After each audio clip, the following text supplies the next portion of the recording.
Aceh, tanah beradab, tanah para raja-raja dan ulama.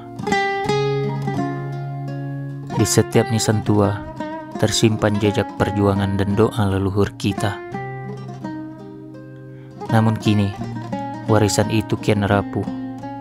Banyak nisan dihancurkan, diperdagangkan, bahkan terusir dari tanah asalnya.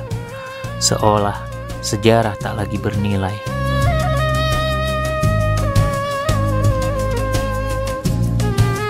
Kita lupa bahwa nisan bukan sekedar batu, melainkan identitas, marwah, dan saksi keagungan peradaban Aceh yang pernah disegani dunia.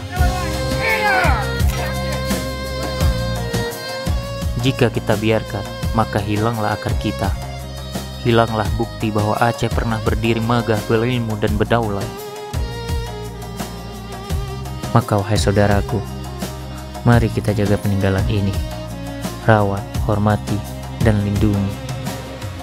Karena menjaga nisan berarti menjaga sejarah, menjaga Aceh, dan menjaga diri kita sendiri.